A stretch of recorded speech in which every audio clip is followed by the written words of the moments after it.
उद्धारकर्ता येशू ख्रिस्टको नाउँमा फेरि पनि आजको नेपाली बाइबल सर्वे क्लासमा म यहाँहरू सम्पूर्णलाई स्वागत गर्न चाहन्छु र साथै जय मसीह।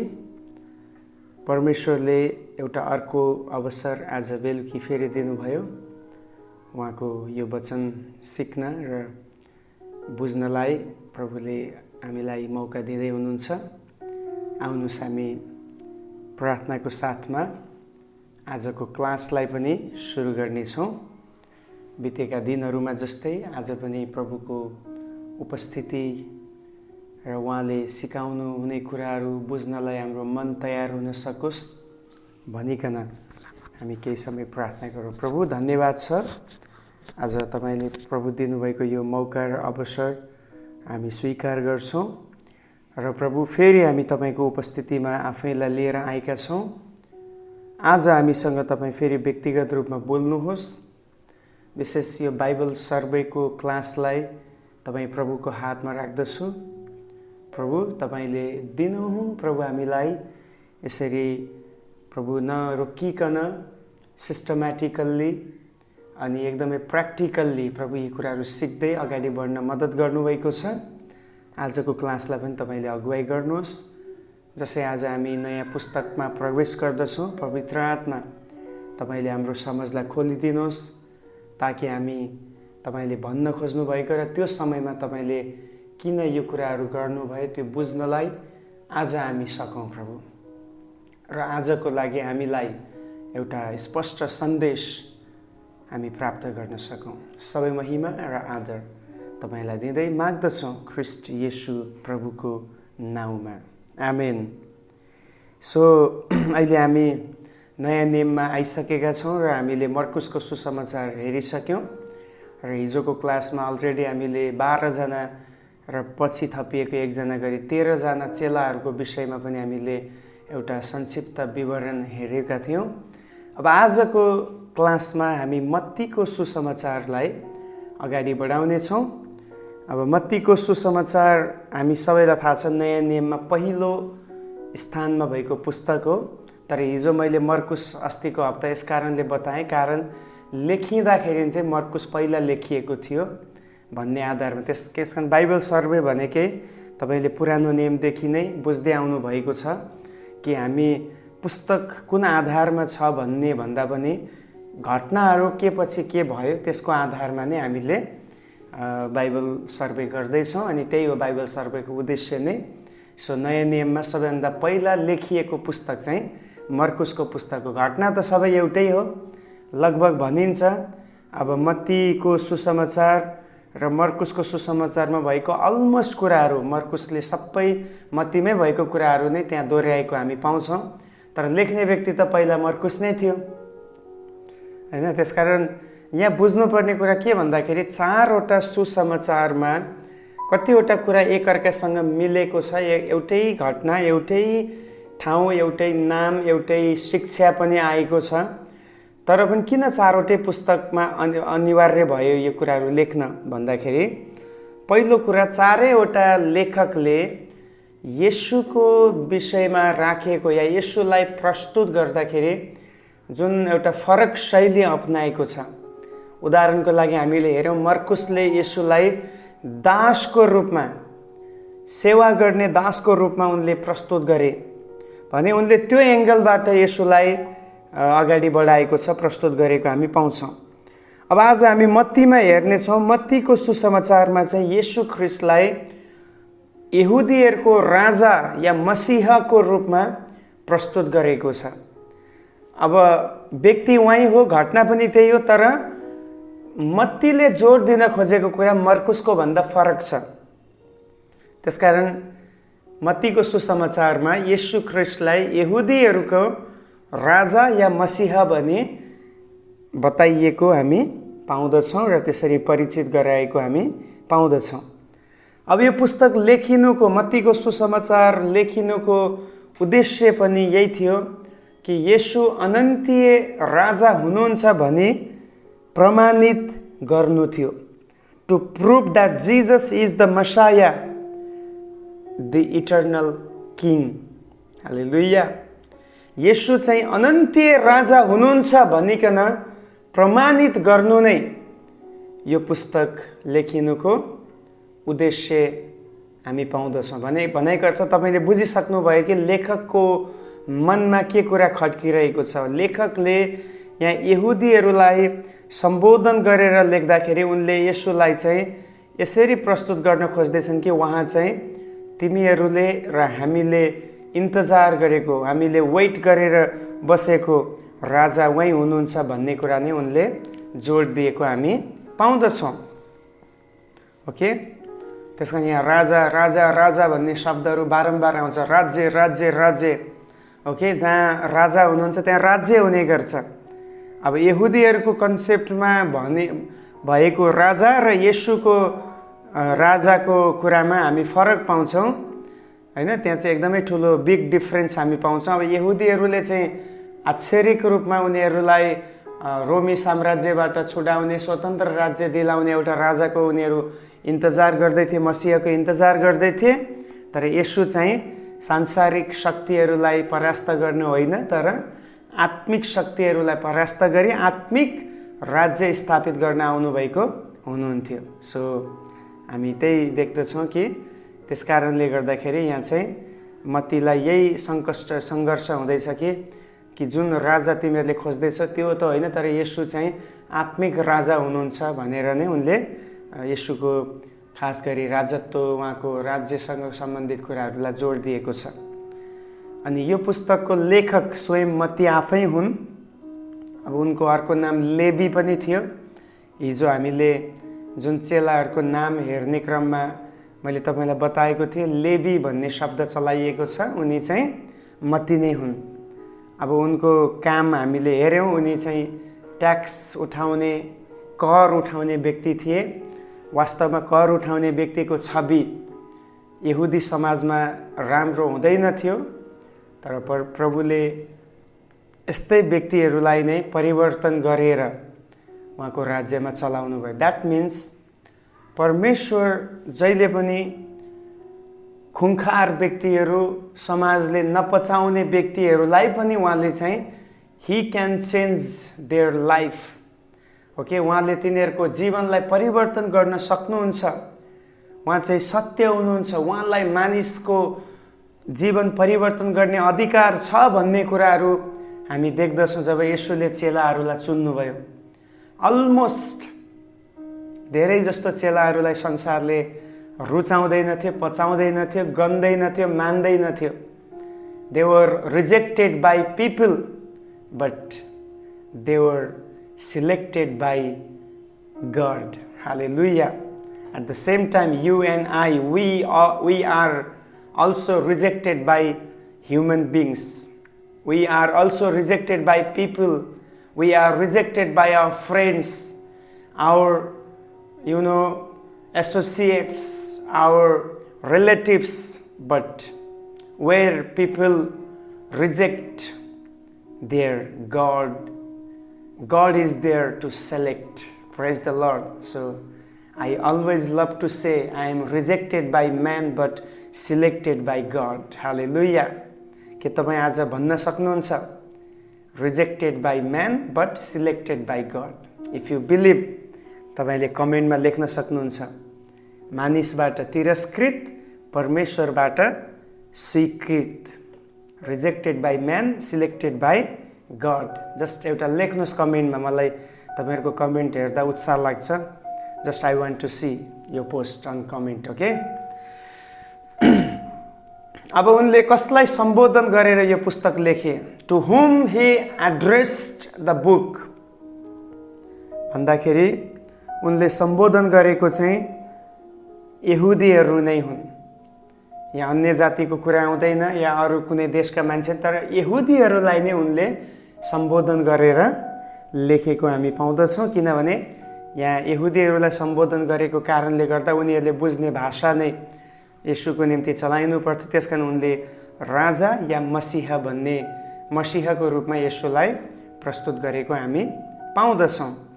अब यो पुस्तक लेखिएको समयको बारेमा विचार गर्दाखेरि अप्रोक्सिमेटली 60 to 65 AD को बीचमा ओके 60 देखि 65 ईस्वी सम्बतमा यो पुस्तक लेखिएको अनुमानित छ। अब एप्रोक्सिमेटली भन्नाले 60 देखि 65 मा, अब 62 मा नि हुन सक्छ, 64 मा नि हुन सक्छ, हामी अन्दाजा त्यति पाउन सक्दछौँ।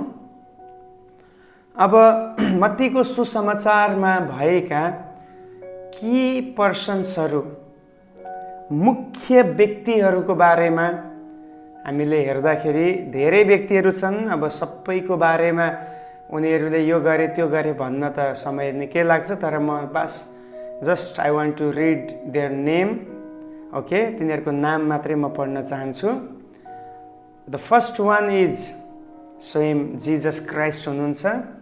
येशू यो पुस्तकको मुख्य केन्द्र व्यक्ति हुनुहुन्छ, किनभने उहाँ जन्मिनु भएको, उहाँ हुर्कनु भएको, त्यसपछि उहाँले सेवा गर्नुभएको, उहाँले आश्चर्य कर्म गर्नुभएको, उहाँले शिक्षा दिनुभएको र उहाँको मृत्यु, उहाँको पुनरुत्थान र उहाँको 40 दिनसम्मको पुनरुत्थान पछिको जीवन र स्वर्गारोहण इत्यादि कुराहरू मत्तीको सुसमाचारमा हामी पाउँदछौँ। र बढी जस्तो येशूको, अब मर्कुसले चाहिँ बढी जस्तो चमत्कारहरूलाई ल्याएको थियो भने मत्तीले चाहिँ चमत्कारहरू कम छ तर शिक्षा बढी छ। अनि शिक्षा पनि स्वर्गको राज्यको विषयमा।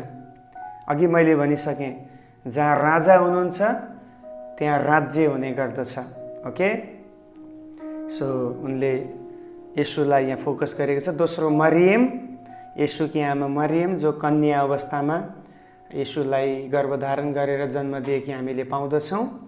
तेस्रोमा योसेफ, येशूको शारीरिक पिता पनि भन्न गाह्रो, किनभने शारीरिक सम्बन्धबाट त येशू जन्मिनु भएको होइन, तर नियमको हिसाबले चाहिँ योसेफ येशूको पिता बन्नुभयो। ओके, अब इभन शारीरिक पिता पनि हामी भन्दैनौँ, जसरी हाम्रो पिता हुनुहुन्छ त्यस्तै येशूको पिता योसेफ होइन, किनभने मरियम त पवित्र आत्माद्वारा जन्मिएकी हुन्।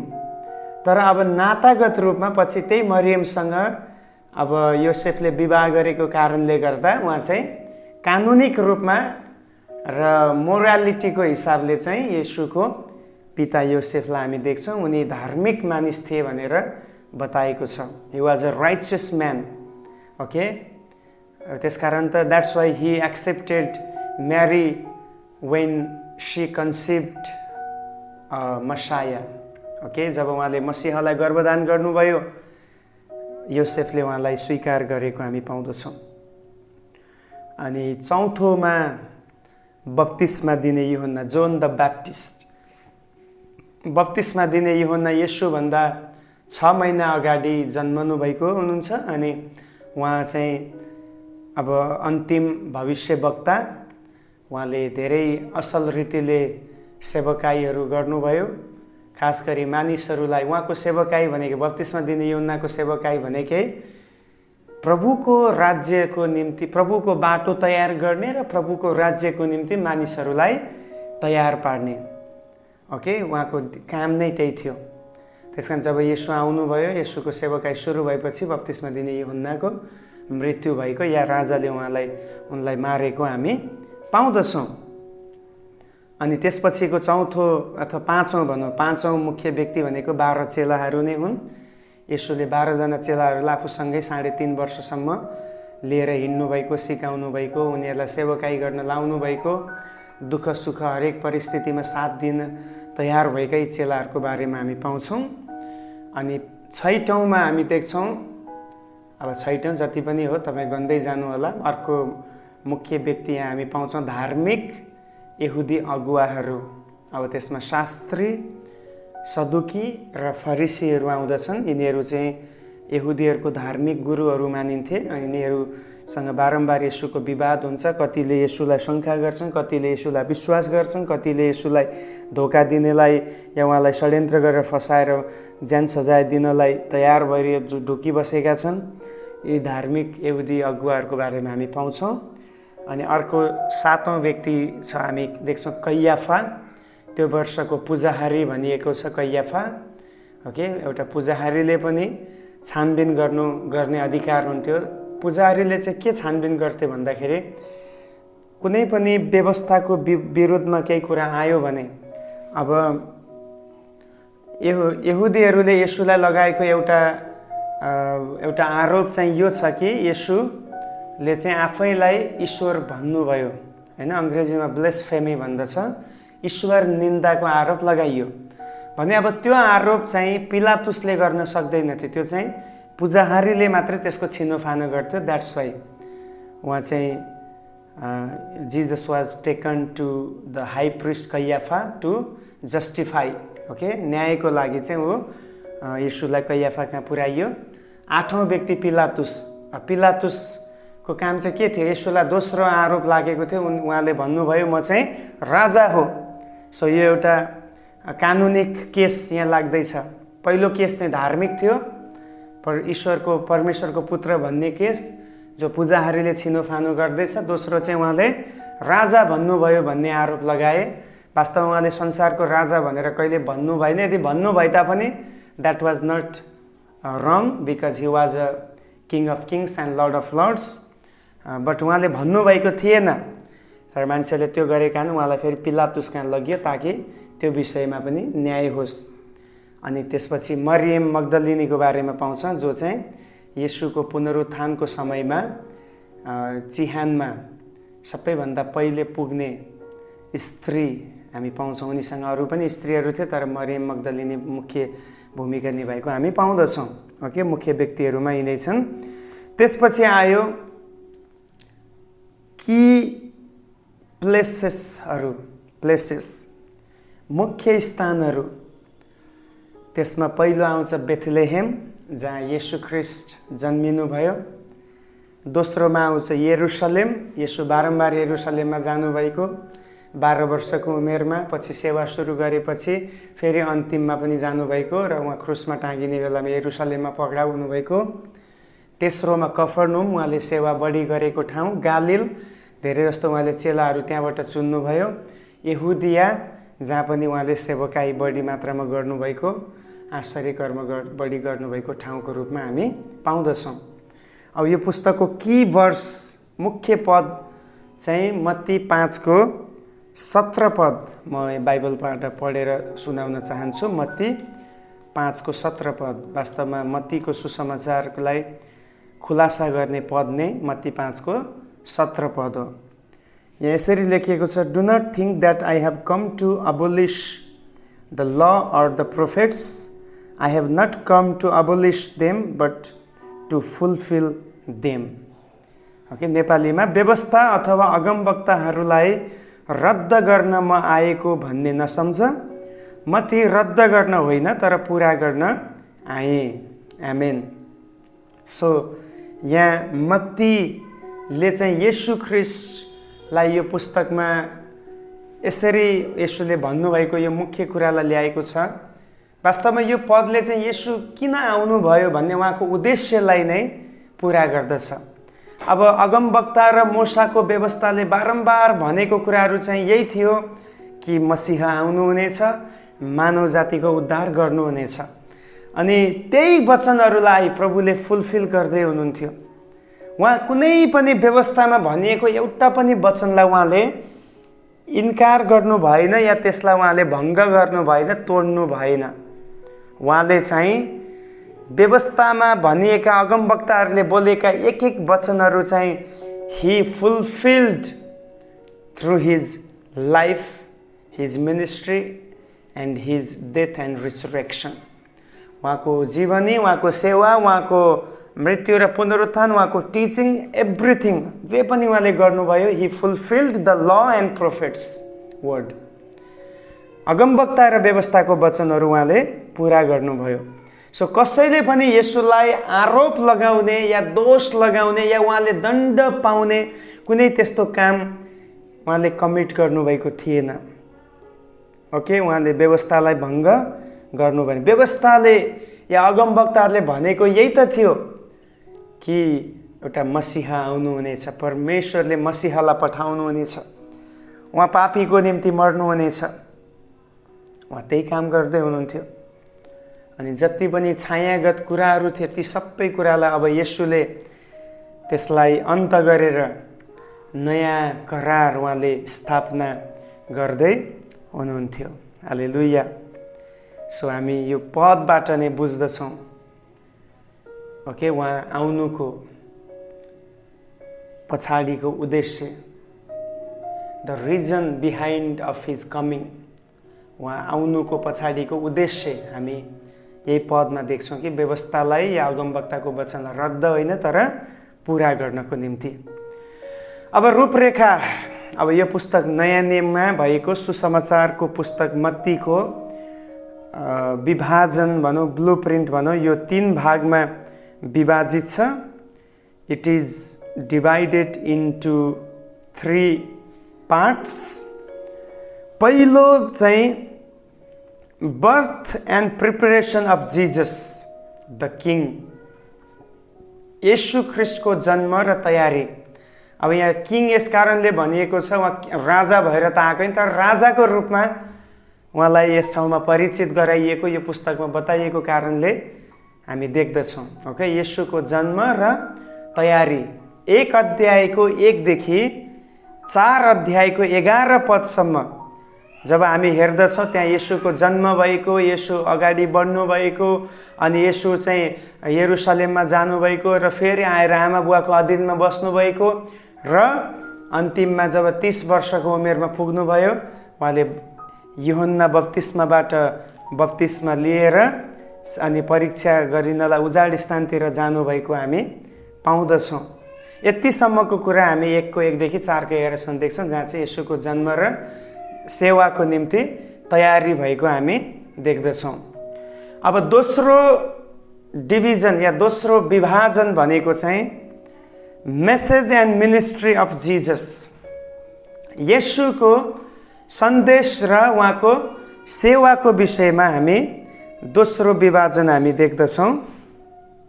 यो दोस्रो विभाजनमा चाहिँ अब यहाँ हामी त्यही छ कि येशू ख्रिस्टले कसरी त्यहाँनिर सन्देश दिनुभयो। सो उहाँले दिनुभएको सन्देश र उहाँले गर्नुभएको सेवाबाट हामी यो बुझ्दछौँ कि उहाँले चाहिँ मानव जातिलाई उहाँले परमेश्वरको राज्यको शिक्षाहरू दिनुभयो, कसरी स्वर्ग राज्य हासिल गर्ने, कसरी हामी त्यसको योग्य बन्ने, कसरी हामी प्रभुको चाहे अनुसारको व्यक्तिको रूपमा आफूलाई निर्माण गर्ने भन्ने विषयमा र उनीहरूलाई पुर्याइएको सेवाको विषयमा हामी पाउँछौँ। त्यो चाहिँ 4 अध्यायको 12 देखि 25 अध्यायसम्म, 25 को 46सम्म, पुरा 25 अध्यायसम्म, 4 को 12 देखि उता 25 अध्यायसम्म हामी उहाँको शिक्षा या उहाँको मेसेज, उहाँको सन्देश र उहाँको मिनिस्ट्री सेवाको विषयमा हामी देख्छौँ। अनि मत्तीको सुसमाचारले एकदमै राम्रो सन्देशहरूलाई लिएको छ। डाँडाको उपदेश भन्ने बित्तिकै एकदमै पपुलर मेसेज हैन। त्यहाँनिर चाहिँ उहाँले मत्ती 5, 6, 7 अध्यायसम्म हेऱ्यो भने चाहिँ के गर्नुभएको छ भन्दाखेरि डाँडामा बसेर उहाँले सन्देश दिनुभएको छ, जसलाई चाहिँ गोल्डन मेसेज पनि भनिन्छ, एकदमै सुनौलो वचन भनिन्छ। यो डाँडाको सन्देशलाई संसारको हरेक व्यक्तिले मन पराउने वचन हो यो। अनि त्यसपछि उता 8 देखि उता हेर्दै जाँदाखेरि फेरि अब he performs many miracles, okay, धेरै चमत्कारहरू उहाँले गर्नुभएको हामी पाउँदछौँ। त्यसपछि आएर फेरि उहाँले चाहिँ राज्यको विषयमा Jesus teaches about the kingdom, राज्यको विषयमा येशूले शिक्षा दिनुहुन्छ। हामी त्यो चाहिँ अब यता 13 अध्यायमा आउँदाखेरि चाहिँ लगभग त्यहाँ चाहिँ अब 8वटा, ओके, झन्डै 7-8वटा जति उहाँले दृष्टान्तहरूमा के गर्नुभयो भन्दाखेरि स्वर्गको राज्यको टिचिङ दिनुभएको छ। अनि त्यसै गरी अझै अगाडि हेर्दै जाँदाखेरि चाहिँ Jesus encounters differing reaction to his ministry, उहाँको सेवकाईमा चाहिँ फरक प्रकारको प्रतिक्रियाहरू पनि उहाँले फेस गर्नुभएको पनि हामी देख्छौँ। भनेको अर्थ मानिसहरूले उहाँलाई आरोप लगाएको अनि उहाँलाई चाहिँ विभिन्न प्रकारको फसाउने कुराहरू पनि हामी देख्छौँ। अनि त्यसपछि धार्मिक अगुवाहरू पनि उहाँको विरोधमा त्यहाँ आएको पनि हामी देख्दछौँ। मानिसहरूले पनि त्यसप्रति कतिले राम्रो उनीहरूले रियाक्सन दियो, कतिले रियाक्सन राम्रो दिएनन्, त्यो पनि हामी देख्छौँ। अनि त्यसपछि अब तेस्रो विभाजन चाहिँ हामी देख्दछौँ। तेस्रो विभाजन छ, त्यो हो त्यो चाहिँ डेथ एन्ड रिजरेक्सन अफ जिजस, येशूको मृत्यु र पुनरुत्थानको विषयमा हामी देख्छौँ 26 अध्यायदेखि 28 अध्यायसम्म। जम्मा यो पुस्तकमा 26 देखि 28 अध्याय छ। सो 26 को 1 देखि 28 को 20 पदसम्म चाहिँ येशू ख्रीष्टको मृत्यु र पुनरुत्थानको विषयमा हामी देख्छौँ। अब यहाँ चाहिँ येशू गेतसमनीको बगैँचामा हुनुहुन्छ 26 अध्यायमा, अनि त्यसपछि त्यहाँ चाहिँ अब त्योभन्दा अगाडि उहाँले प्रभु भोजहरू खाएको कुराहरू छ, अनि उहाँलाई चाहिँ त्यहाँ एउटा स्त्रीले अत्तरले उहाँको शरीरलाई घसेको कुराहरू हामी पाउँछौँ। अनि त्यसपछि येशू गेतसमनीको बगैँचामा प्रार्थना गर्नु जाँदाखेरि त्यहाँ चाहिँ अब यहुदा इस्करियोतले धोका दिएर त्यहाँ एउटा सेना लिएर आउँछ, यहुदी गुरुहरू लिएर आउँछ र उनीहरूले पक्रेर लान्छन् र हामी 27 अध्यायमा हेर्दाखेरि येशूलाई क्रुसको दण्ड मिल्छ र उहाँ क्रुसमा मर्नुहुन्छ र गाडिनुहुन्छ। अनि 28 अध्यायमा आउँदाखेरि उहाँ चाहिँ त्यो मृत्युबाट उहाँले प्रतिज्ञा गर्नुभए जस्तै धर्मशास्त्रले हेर्नुहोस्, त्यही हो, म अगमबानीलाई रद्द गर्न होइन, अगमबानीले यही भन्थ्यो, मनुष्यको पुत्र मारिनेछ, गाडिनेछ र तेस्रो दिनमा पुनरुत्थान हुनेछ। त्यो सबै कुरा उहाँले फुलफिल गर्नुभयो। सो उहाँको जन्मदेखि लिएर उहाँको पुनरुत्थानको समयसम्म येशूले अलमोस्ट सबै उहाँको विषयमा गरिएका भविष्यवाणीहरूलाई के गर्नुभयो? हि फुलफिल्ड, उहाँले पुरा गर्नुभयो। अब कतिवटा भविष्यवाणीहरू अझ बाँकी छ जो चाहिँ येशू ख्रीष्टको दोस्रो आगमनमा पुरा हुनेछ। अब शान्तिको राज्य स्थापना हुने कुराहरू, अनि त्यसपछि एउटा न्यायका कुराहरू, त्यहाँ येशूले सबै कुरा न्याय गर्ने कुराहरू पनि भविष्यवाणी भएको छ पुरानो नियममा। त्यो चाहिँ जब येशू दुबारा संसारमा राज गर्न लाउनुहुनेछ त्यो बेलामा चाहिँ ती सबै भविष्यवाणीहरू पुरा हुनेछ। सो आजको क्लासमा हामी मोटामोटी मत्तीको सुसमाचारको एउटा ब्याकग्राउन्ड भनौँ, एउटा एकदमै जेनरल ब्याकग्राउन्ड हामीले सिकेका छौँ। अब पुस्तकभित्रको सबै व्याख्या गर्नलाई त यो बाइबल सर्वेभित्र यस्तो कुराहरू आउँदैन। पछि हामी मौका मिलेमै सबै कुराहरू हरेक बिब्लिकल स्टडी गर्ने समय पनि कुनै पुस्तकलाई फोकस गरेर सिक्ने क्रममा हामी हरेक पदलाई, हरेक घटनालाई, हरेक कुरालाई हामी डिटेलमा स्टडी गर्न सक्छौँ। सो आजको क्लासमा हामीले मोटामोटी परिचयगत कुराहरू हामीले हेरेका छौँ, अनि अझै भोलिको दिनमा हामी यो पुस्तकमा भएका मुख्य विषयहरूलाई पनि हामी हेर्नेछौँ। अत्यन्तै एकदमै मेगा थिम्सहरू, एकदमै सान्दर्भिक र एकदमै महत्त्व भएको र अर्थपूर्ण थिम्सहरू यो पुस्तकमा हामी पाउँछौँ, जसलाई हामी थियोलोजी पनि भन्न सक्छौँ। ईश्वर शास्त्रीय शिक्षाहरू पनि हामी यो पुस्तकमा हामी हेर्नेछौँ जब मेगा थिम्सहरूको बारेमा विचार गर्छौँ। अनि यदि तपाईँको मनमा कुनै पनि यस्ता प्रश्नहरू छन् भने तपाईँले हामीले सिकेको कुराहरूको आधारमा सोध्न सक्नुहुन्छ। कतिले मलाई पर्सनल्ली सोध्दै हुनुहुन्छ, मैले धेरै जस्तोको त उत्तर म्याक्सिमम दिएको छु। यदि कुनै अलि ढिला भएको छ भने माफ गर्नुहोस्, किनभने समयको अलिकति व्यस्तताको कारणले कतिपटक तुरुन्तै गर्न सकिरहेको छुइनँ। अनि म जरुर तपाईँहरूको सबै प्रश्नको उत्तर म दिने नै छु।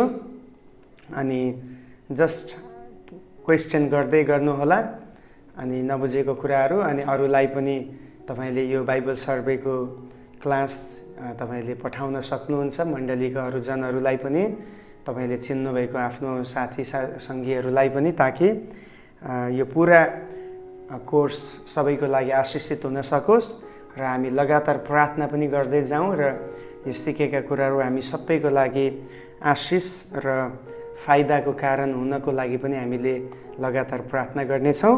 हुन्छ, हामी फेरि भोलि अगाडि बढ्ने नै छौँ। तबसम्मको लागि यहाँहरू सबैलाई जय मसीह, परमेश्वरले आशिष दिनुभएको होस्।